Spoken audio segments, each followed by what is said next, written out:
We really need to talk about something that's very, very difficult and why I'm asking you to share this. Over the next 4 months, the holidays and nonstop perfect life advertising can hit people like a freight train. Many are quietly fighting depression, loneliness, job loss, grief, and the feeling that they've been thrown away. This little letter isn't a slogan, it's a hand on the shoulder. It reminds people they matter, that connection is medicine, and that joy can still be built right where we stand. What good can come from sharing? I'll share a little message about myself. Many years ago, I was sitting at a desk in my own office in a very successful company. And I was sitting there at this time of the year and I was saying, what's it all about?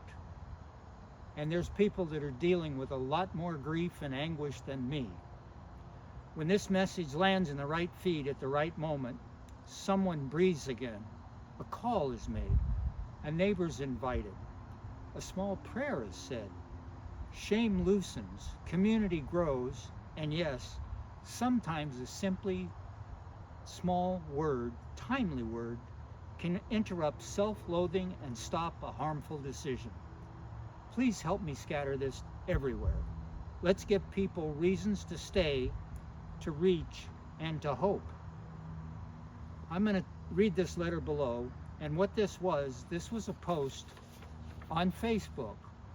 And that's what we're talking about. We're talking about social media. We're talking about the news. We're talking about the papers. We're talking about what we read and what's happening to us over our lifetimes. Read this letter below. Share it, post it, text it, DM it, email. Invite one person to talk, walk, or just sit a spell on the porch this week.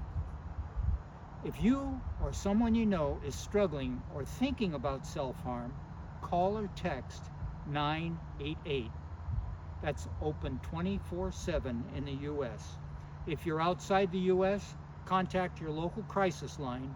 You're not alone and help is available. So I'm going to read this short letter. This is Grandma reflecting back on things and talking about the trap of yesterday and the good old days. This is Grandma speaking. Sweetheart, can I tell you something? If we could sit across from each other, coffee cups warm, in our hands, I'll tell you what I've learned about those so-called good old days.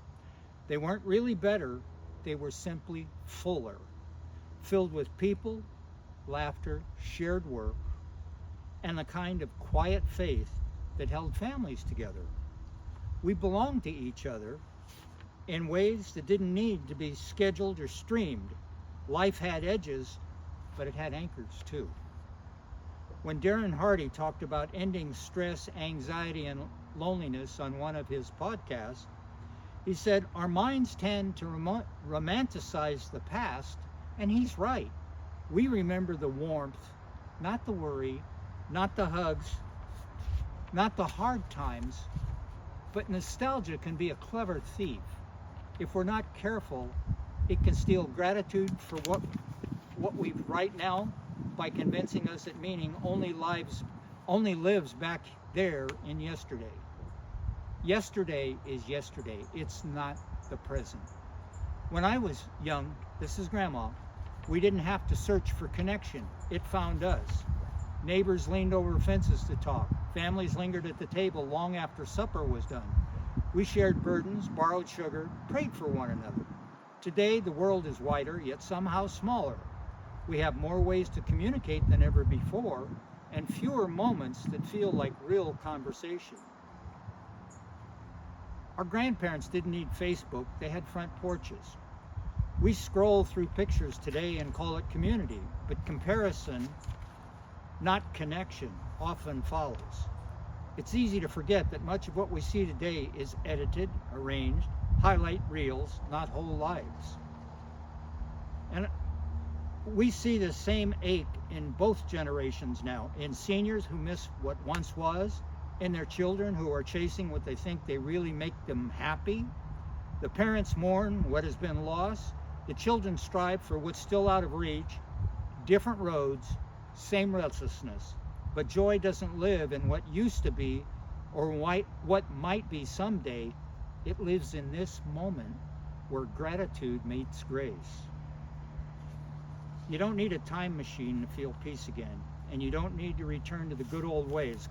Calling a friend, saying a prayer, inviting a neighbor over, listening longer than you talk, you'll find the same joy that used to visit you because it never really left. And when you talk, don't just ask, how am I doing? Ask, how are they doing? Love is a verb.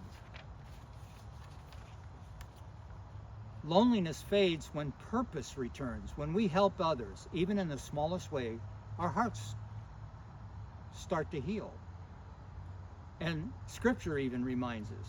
So whether you're 80 or 18, stop scrolling for joy, build it, plant it, share it, let it grow where you stand. Grandma said, don't let the past steal your present. The good old days aren't gone.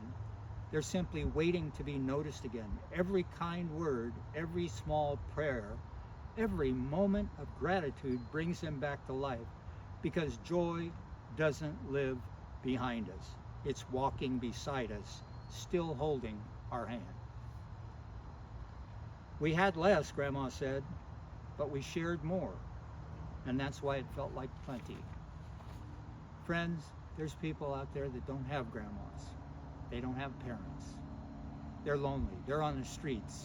They're in the VA hospitals. They're everywhere. They're in the assisted living facilities. They're in communities all over the world. Please share this message before someone does harm to themselves, and call that 988 number. Be with those people.